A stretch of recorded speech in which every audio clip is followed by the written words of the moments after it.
orang yang melayani juga. Kalau kita melayani Tuhan oleh karena motivasi kita yang kotor, bukan karena cinta kita kepada Kristus, Tuhan tidak akan terima itu. Saya pun, kalau saya melayani dengan hati dan motivasi yang aneh-aneh, karena saya cinta uang, karena saya cinta pujian, karena saya cinta sesuatu yang tidak memuliakan Kristus, saya tidak akan diterima oleh Tuhan. If I got Jesus, I got all that I could ever need. Take the world. Kita akan belajar dari Rasul Paulus mengenai pertobatan yang sejati. Hari ini kita akan berhadapan dengan seorang rasul yang adalah Farisi dari Farisi, yang adalah orang yang paling terdidik dalam hukum Taurat, yang paling pintar dalam keagamaannya, yang paling hebat dalam praktiknya, tapi ia buta rohaninya.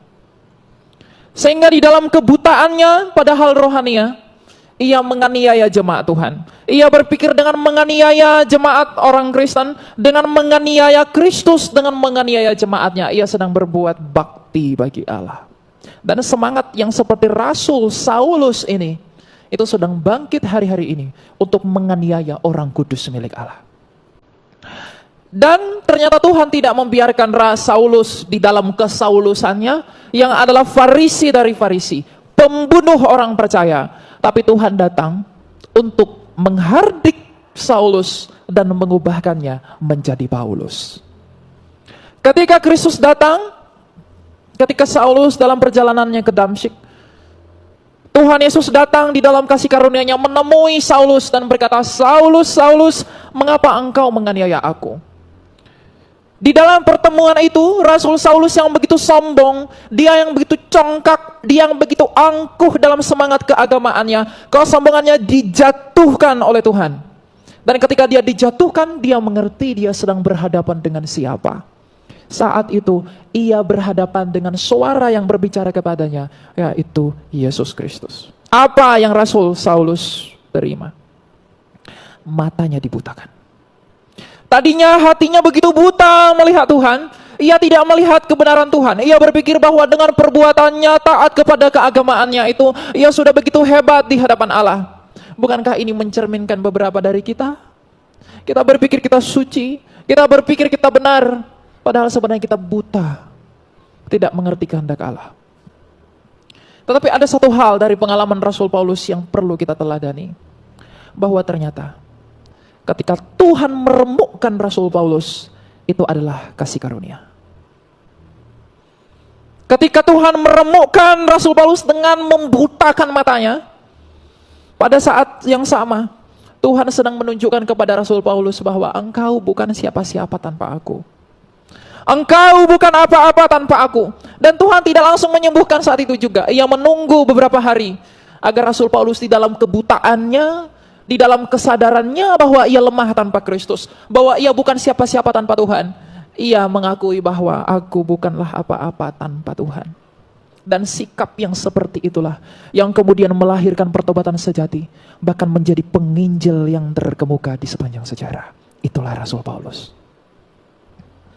Jadi kalau hari-hari ini saya, Bapak, Ibu, dan semua anak-anak muda, kalau Tuhan saat ini mengizinkan Anda diremukkan oleh karena dosa-dosa kita, Tuhan mengizinkan kita mengalami kesakitan karena kesalahan kita, Tuhan mengizinkan kita mengalami hal-hal yang tidak seharusnya kita alami, percayalah itu adalah bagian dari kasih karunia-Nya, agar kita dihantarkan kepada pengertian dan kebijaksanaan ilahi bahwa kita bukan apa-apa tanpa Tuhan. Karena tidak ada pertobatan yang sejati tanpa penderitaan.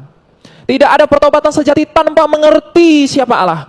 Dan tidak ada pertobatan sejati kalau kita sendiri tidak bertemu kepada kasih karunia Allah.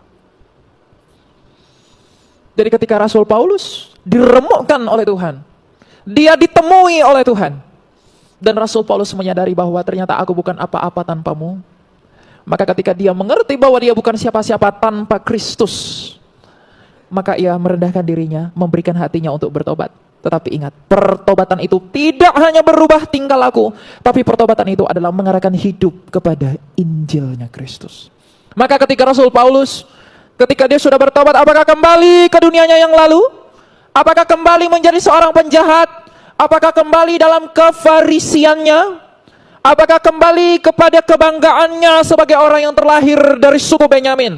Apakah ia kembali kepada kebanggaannya bahwa ia pernah belajar dari Tarsus? Tidak. Justru ketika Tuhan meremukkan dia, Tuhan menjatuhkan dia, dan dia sadar bahwa dia bukan siapa-siapa tanpa Tuhan. Dan di dalam perkenanan itu, dia menerima hikmat dan anugerah ilahi. Dan ketika Tuhan mengizinkan ia menginjili, dan ketika ia berdiri di hadapan para jemaat, dia mengatakan, akulah yang paling berdosa. Sehingga orang-orang yang tahu siapa Paulus, orang-orang yang tahu siapa dia, tidak mengagungkan dia sebagai pribadi, tapi mengagungkan Allah yang telah memberikan kasih karunia. Bahkan di dalam penderitaan pun Tuhan bisa memakai siapapun. Jadi kalau hari-hari ini kita menderita, kalau hari-hari ini Anda sedang bergumul, itu adalah cara Tuhan untuk membiarkan kita tetap di dalam cinta dan kasih karunia-Nya itu. Seorang pengembala domba di Israel, kalau dombanya itu liar sekali, kalau dombanya itu jahat, dia tidak mau mengikuti kawanannya, pengembala itu akan mengangkat kaki domba itu lalu menggendongnya. Maka Bapak Ibu, beberapa kali mungkin Anda pernah lihat kalau lukisan Yesus Kristus menggendong domba. Itu adalah cara Tuhan untuk menyadarkan kita bahwa kita bukan apa-apa tanpa Dia. Dan pertobatan yang sejati itu akan melahirkan sikap hati yang terpenting, yaitu kerendahan hati. Tanpa kerendahan hati, sehebat apapun kita diremukkan oleh Allah, kita nggak akan bisa berubah. Tanpa kerendahan hati, kita tidak akan mengerti bahwa segala peristiwa yang terjadi dalam hidup kita, itu Tuhan izinkan dalam maksudnya yang kudus untuk mengubahkan kita menjadi pribadi yang lebih berkenan di hadapannya. Hari-hari ini betapa banyak orang yang begitu sombong. Ketika ia baik-baik saja ia bersyukur kepada Tuhan, tapi ketika ia menderita ia kehilangan imannya. Ia tidak memiliki pengharapan di dalam iman. Dia tidak seperti Rasul Paulus yang mengatakan bahwa di dalam kelemahan kulah kuasa Kristus menjadi nyata. Iman yang on off tergantung kuasa hidupmu, tergantung bagaimana keadaan hidupmu, itu bukan iman yang berdiri di dalam Kristus. Tapi kesaksian Rasul Paulus yang adalah seorang penjahat yang kemudian bertobat, dibawa kepada kemuliaan Kristus untuk memuliakan dan memberitakan Injilnya yang kudus, itu adalah satu contoh terbesar untuk pertobatan yang sejati. Apakah kita sekarang sedang hidup dalam praktik keagamaan kita? Ada orang begitu pede, saya percaya Yesus, tapi pada saat yang sama ia tidak meninggalkan pikirannya yang duniawi. Saya percaya Yesus, tapi ia tidak meninggalkan pikirannya yang sia-sia. Saya mencintai Kristus, tapi ia mencintai uang. Ia mengaku ia mencintai Kristus, tapi ia mencintai dosa. Hatinya tidak menaruh kejijikan kepada dosa. Lalu dengan pedenya dan kejinya orang-orang seperti itu mengatakan, aku diselamatkan. Berapa banyak orang yang seperti Rasul Paulus itu buta. Rasul Paulus dengan menyakiti dan menganiaya Allah, menganiaya Kristus melalui gerejanya. Ia berpikir dia berbuat baik dalam kefarisiannya. Siapa yang lebih baik dari Rasul Paulus dalam praktik keagamaannya? Dia Farisi dari Farisi. Dia muridnya dari seorang Raban, rabinya para rabi. Ia berpikir dengan menganiaya kamu, aku bisa berkenan di hadapan Allah. Dengan melakukan ini itu, aku hebat di hadapan Allah. Tapi ternyata ia buta secara rohani. Hari-hari ini betapa banyak orang mengakui bahwa dia spiritual, tapi tidak memiliki yang terbesar. Apa itu? Kasih. Banyak orang mengaku mengasihi Allah padahal dia hanya mengasihi dirinya sendiri. Mengasihi dirinya sendiri dalam pengertian apa, Bapak Ibu? Ia berbuat sesuatu yang seakan-akan memuliakan Allah, padahal sebenarnya itu hanya memuliakan dirinya sendiri. Ujilah segala sesuatu yang kamu lakukan, wahai pelayan-pelayan musik, pelayan-pelayan di worship leader yang ada di tempat ini, yang menari di sana, yang berkhotbah di sini, yang mendengarkan di sana, ujilah pekerjaanmu. Kita melakukan itu karena apa? Karena kita mau cari pujian manusia atau tidak? Atau kita semata-mata karena terpanggil karena Allah? Karena betapa hebatnya penderitaan yang kita alami, dan di dalam penderitaan itu kita menemukan kasih karunia Allah. Kalau Elia Myron tidak setia pada panggilannya yang mula-mula, saya akan dibuang oleh Tuhan. Kalau saya tidak setia pada kasih sayang mula-mula, tidak sulit bagi Tuhan untuk memakai yang lain dan membuang saya. Kalau saya menjadi sombong, saya merasa lebih baik dari siapapun, Tuhan akan membuang saya, karena tidak ada orang yang merasa lebih baik dari saudaranya ketika ia melayani Tuhan. Lalu panggilanmu melayani Tuhan itu untuk apa? Adakah orang di dalam pelayanannya merasa ia lebih suci dari saudaranya? Kalau Pada saat seperti itu, maka ia adalah Saulus belum menjadi Paulus. Tapi kalau kita sudah menjadi Paulus, ia akan berkata, akulah yang paling berdosa. Dan di dalam pengakuan itu, orang-orang yang mendengarkan akan melihat betapa Rasul Paulus dipakai begitu hebat. Tapi ia sendiri merendahkan dirinya. Ia sadar bahwa dia orang berdosa, sehingga manusia tidak akan mengidolakan Paulus. Tapi ia akan mengidolakan Kristus yang telah sudi memberikan ia kasih karunia dengan meremukkan Rasul Paulus. Jadi kalau Tuhan meremukkan Anda, bersyukurlah. Kalau kita menderita, bersyukurlah. Itu adalah instrumen ilahi agar kita mengerti siapa Allah itu. Kalau kita mengandalkan kekuatan kita untuk berjalan dalam hidup ini, kita tak akan menemukan pertobatan sejati. Lihatlah para martir Kristus, lihatlah para rasul. Betapa mereka rela menderita demi keagungan Kristus dan pemberitaan Injilnya yang mulia. Karena bagaimanapun mereka sadar, mereka melihat berapa ajaibnya yang terjadi itu. Dan mereka tahu, apapun yang engkau tuhankan, siapapun yang engkau percayai, pada akhirnya semua yang bernafas, yang terlahir dari perempuan, akan berhadapan dengan Yesus Kristus dari Nazaret di hari kebangkitan. Jadi jangan ada yang tepuk dada. Sehebat apapun kita melayani, jangan merasa engkau lebih baik dari orang lain. Terkadang pelayanan itu menjadi batu sandungan bagi diri kita sendiri. Jam terbang saya sudah tinggi, saya sudah pergi ke sana kemari. Lalu dengan demikian ia mengerdilkan sesamanya. Dengan demikian ia memandang rendah saudaranya. Dengan demikian ia merasa sudah menjadi nabi. Padahal Yesaya mengatakan, Yesaya adalah nabi yang sangat besar. Dia begitu besar sehingga ia dari mulutnya, menurut pengakuannya, mulutku yang najis, hatiku pun najis. Tetapi oleh karena kasih karunia Tuhan, Tuhan mengizinkan Yesaya menubuatkan Kristus. Artinya apa? Yesaya saja yang adalah nabi yang sangat besar, dia sendiri sadar bahwa aku hanya dapat bernubuat di dalam kasih karunia Tuhan. Dia mengakui bahwa dia adalah orang berdosa. Lalu siapakah pelayan-pelayan Tuhan di masa sekarang? Hanya melakukan tidak ada sedikit dari Nabi Yesaya, tapi sudah merasa lebih baik, merasa lebih suci, merasa lebih hebat dari orang lain. Kalau ada pelayan Tuhan yang berpikiran seperti itu, engkau pelayan dagingmu, bukan pelayan Tuhan. Melayani adalah seperti Kristus. Firman Allah ketika datang ke dunia ini oleh karena anugerah Sang Bapa Allah kita yang Maha Kuasa itu, ia datang menjadi role modelnya kita. Ingat Bapak Ibu, mengapa firman Allah itu yang harus datang ke dunia ini? Karena kita dicipta oleh firman Allah, maka firman Allah itu sendirilah yang memulihkan yang rusak itu. Mengapa firman Allah harus menjadi manusia di dalam Yesus? Karena manusialah nenek moyang kita Adam dan Hawa yang pertama sekali mengundang maut itu. Maka firman Allah itu harus menjadi manusia, agar dalam keadaannya yang manusia itu, ia menaklukkan maut itu. Jadi firman Allah menjadi manusia itu maknanya begitu dalam. Inilah yang direnungkan Rasul Paulus, sehingga ia bisa menjadi pemberita Injil yang begitu hebat. Dan tidak hanya memberitakan, ia sendiri melakukan. Ia tidak kembali kepada kejahatannya, ia tidak kembali kepada kekejiannya, tapi ia sendiri merendahkan dirinya di hadapan Allah dan berpikir bahwa aku bukan siapa-siapa tanpa karunia Allah. Bahkan yang lebih hebat lagi, yang perlu diteladani oleh orang Kristen, dan tentunya itu hanya karunia Allah. Di dalam penderitaannya, di dalam duri dalam dagingnya, di dalam penyakitnya Rasul Paulus, ia sendiri berkata apa? Sembuhkanlah aku. Tapi Tuhan berkata tidak, cukup kasih karunia aku bagimu.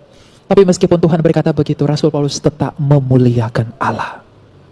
Karena dia tahu Allah siapa yang sedang berbicara dengan dia. Ia tahu pribadi apa yang sedang berhadapan dengan dia. Dan ia sendiri tahu bahwa ia hanya bisa hidup oleh karena yang pernah berbicara kepadanya, yaitu Yesus Kristus. Jadi hari-hari ini, di zaman ini, kita harus belajar dan berkaca kepada Rasul Paulus penginjil yang begitu hebat ini. Dalam segala hal. Makanya Rasul Paulus dalam suratnya kepada jemaat di Filipi berkata, apa yang dulu kau anggap mulia, sekarang kau anggap? Kau anggap apa? Sampah. Pada mulanya ia adalah orang yang begitu membanggakan statusnya sebagai orang dari Benyamin. Nah sekarang juga di zaman ini banyak yang begitu. Apakah kita terlalu mendewakan saya dari gereja ini? Saya seperti ini, saya seperti ini. Tapi ia tidak mengagungkan Kristus. Itu pun tidak berguna. Saya terlahir dari suku ini. Saya terlahir dari keluarga seperti ini. Saya mewarisi ini. Tapi kalau Kristus tidak diberitakan, sekaya apapun kamu, sebanyak apapun uangmu, sehebat apapun prestasimu, kalau mulutmu dan hidupmu tidak memuliakan Kristus, itu tidak berguna bagi dia. Tapi sebaliknya, kalau kamu kehilangan uangmu, kamu kehilangan hartamu, kamu tidak kehilangan apapun. Tapi kalau kamu kehilangan Kristus, kamu kehilangan segala sesuatu. Oh itu bullshit. Tidak. Paulus membuktikannya. Ia sendiri orang kaya, orang tuanya dari Giskala. Ia sangat elit, sekolahnya aja di Tarsus. Filsuf dari Yunani mengatakan orang di Tarsus yang sekolah itu orang-orang bukan biasa. Tapi ketika mengenal Kristus, ia tidak merasa hebat dengan apa yang dia peroleh dari orang tuanya. Tapi justru karena Injil Kristus, ia rela menderita. Ia karam beberapa kali. Bahkan ia meninggalkan apa yang dulunya baginya sebuah kebanggaan. Tapi sekarang ia menjadi penjual tenda demi Injil Kristus. Artinya apa? Kecintaan kita kepada Kristus tidak pernah berbarengan dengan kecintaan kita kepada dunia. Kecintaan kita kepada Kristus itu tidak pernah bersamaan dengan ketakutan kehilangan nyawa oleh karena namanya.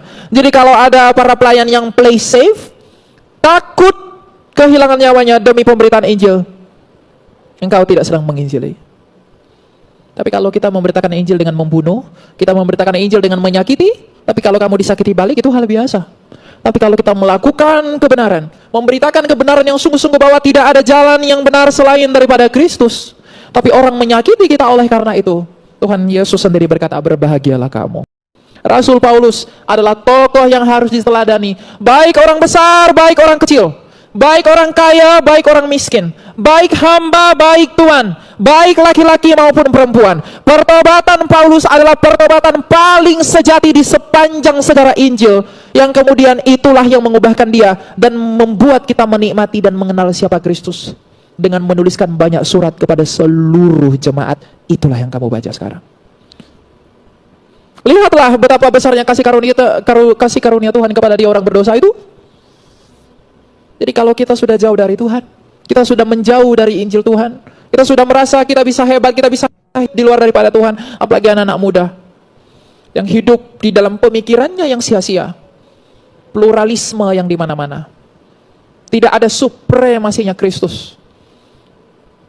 Banyak anak-anak muda berpikir, di luar Kristus saya bisa berbuat apa-apa. Yang penting kamu baik-baik saja. Anak-anak muda seperti ini adalah anak-anak muda yang tidak mengerti kasih karunia Tuhan.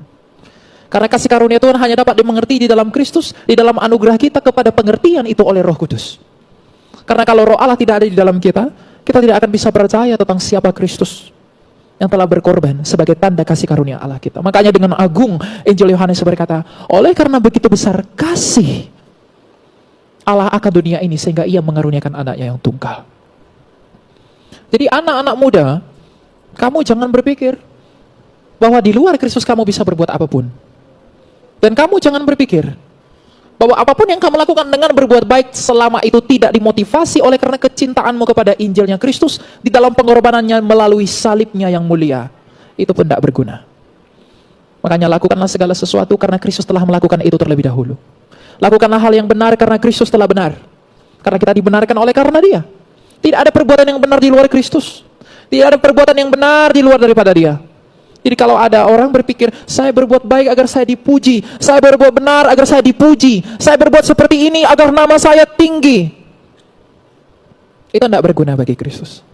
Tapi kalau kita melakukan semua yang baik, semua yang mulia, semua yang manis, oleh karena semua yang manis, yang mulia, yang baik itu telah kita terima di dalam karya Kristus, dan kita mencintainya dengan amat dan teramat, sangat mencintainya, maka Tuhan akan mengasihi kita terlebih-lebih lagi.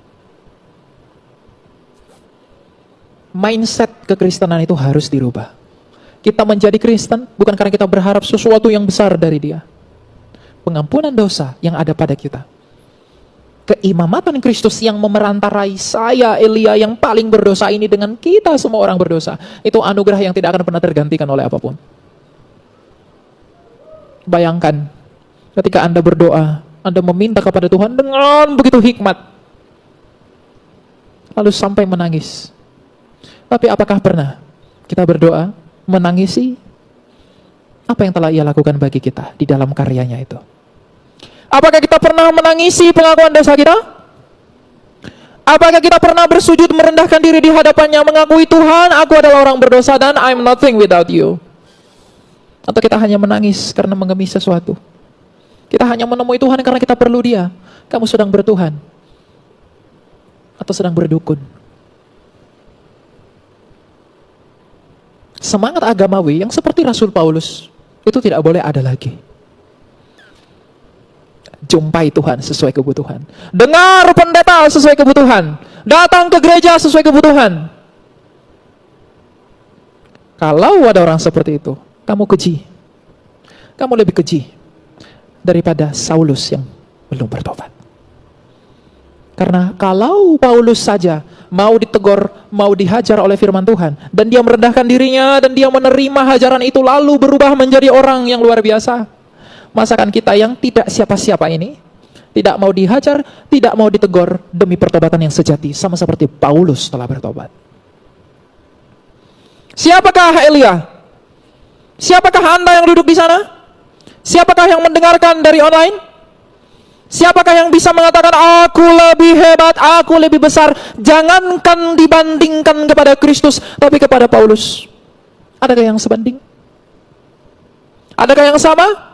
Tapi kalau Rasul Paulus saja merendahkan dirinya, kemudian ia bertobat, hidup dalam kebenaran yang dia terima, dan bahkan menjadi pemberita Injil yang hebat, rela mati demi Injil Kristus, tidak takut menderita di dalam Kristus. Lalu siapakah kita tidak mau melakukan hal yang sama?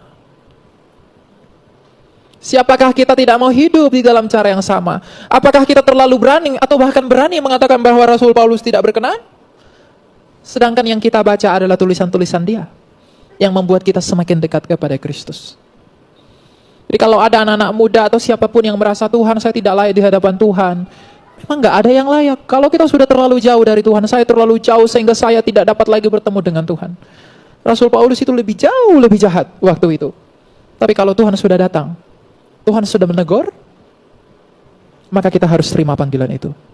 Jangan sampai Tuhan meremukkan kita.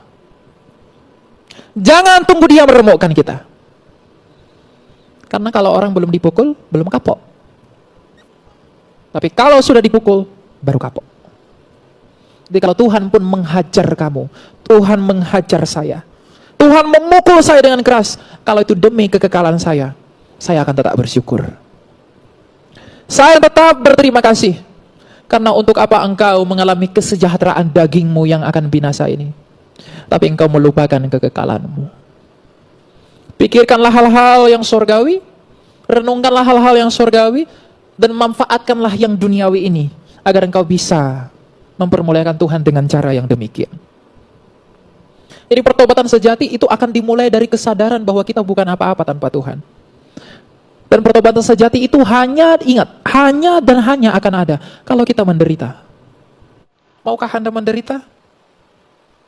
Saya pikir nggak akan banyak yang ada yang mau.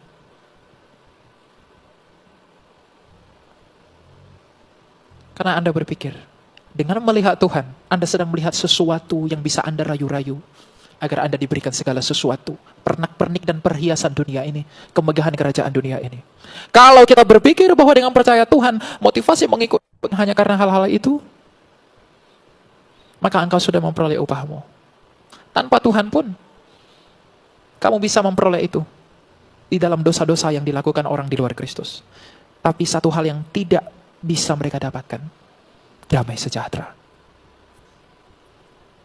hidup yang kekal. Jadi panggilan khotbah saya pada hari ini adalah, mari kita meneladani Rasul Paulus, mari kita mengikuti bagaimana cara ia bekerja. Jangan pernah negative thinking sama Tuhan. Jangan pernah, aduh Tuhan tuh kok jahat ya, Tuhan tuh kok begini ya. Jangan pernah berpikir seperti itu, selama kamu tidak tahu apa maksud Tuhan. Tapi kalau kita rendah hati, apapun yang terjadi dalam hidup kita, kita bisa menemukan apa maksud Tuhan di dalam semua peristiwa itu. Karena kalau Rasul Paulus tidak rendah hati pada saat itu, ia tidak akan dipakai oleh Tuhan menjadi penginjil yang terkemuka. Ia tidak akan dipakai oleh Tuhan yang akan menyelewengi Roma, pergi ke Antioquia, pergi ke Asia Kecil, dan semua tempat. Tuhan tidak akan pakai orang-orang yang congkak. Tuhan tidak akan pakai orang-orang yang tidak rendah hati. Tapi dia akan memakai orang yang mengakui dosanya, punya keinginan dan kemauan untuk bertobat. Tuhan akan memakai orang-orang seperti itu. Karena apa? Ada tertulis bahwa di dalam kelemahanmu lah kuasa Kristus turun menaungi kamu. Itu yang tertulis. Dan kita sudah melihat contohnya dan teladannya itu ada di dalam Rasul Paulus. Jadi mari kita lihat Rasul Paulus sebagai contoh yang tepat dalam hidup kita hari-hari ini. Kalau Anda sedang berbisnis dengan cara yang kotor, kau mengumpulkan uang dengan cara yang kotor, lalu engkau persembahkan itu ke gereja, engkau keji. Kalau engkau memperoleh uang dengan cara yang tidak layak, engkau memperoleh uang dengan cara yang tidak benar, lalu engkau dengan bangga mempersembahkan itu kepada Allah melalui gereja, engkau keji. Lebih baik engkau memberi 1 perak dari hasil yang berkenan menurut Allah, daripada engkau mempersembahkan 1 gerobak, tapi dari ketidaktaatanmu kepada Allah. Lihat Saul. Ketika Tuhan suruh tumpas, tapi dia berusaha untuk mengorbankan hal-hal yang datang dari ketidaktaatannya. Tuhan tidak terima korbannya. Begitu juga dengan pelayanan. Lihat Saulus, sapi-sapi yang gemuk, semua korban-korban yang begitu indah diberikan kepada Tuhan, tapi Tuhan tolak. Kenapa? Kamu berikan itu kepadaku atas ketidaktaatanmu, saya tidak terima itu. Jadi kalau ada yang berbisnis, mendapatkan uang dengan cara yang kotor, lalu kamu persembahkan kepada Tuhan, Tuhan tidak akan terima itu. Orang yang melayani juga. Kalau kita melayani Tuhan oleh karena motivasi kita yang kotor, bukan karena cinta kita kepada Kristus, Tuhan tidak akan terima itu. Saya pun, kalau saya melayani dengan hati dan motivasi yang aneh-aneh, karena saya cinta uang, karena saya cinta pujian, karena saya cinta sesuatu yang tidak memuliakan Kristus, saya tidak akan diterima oleh Tuhan. Saya akan dibuang oleh Tuhan.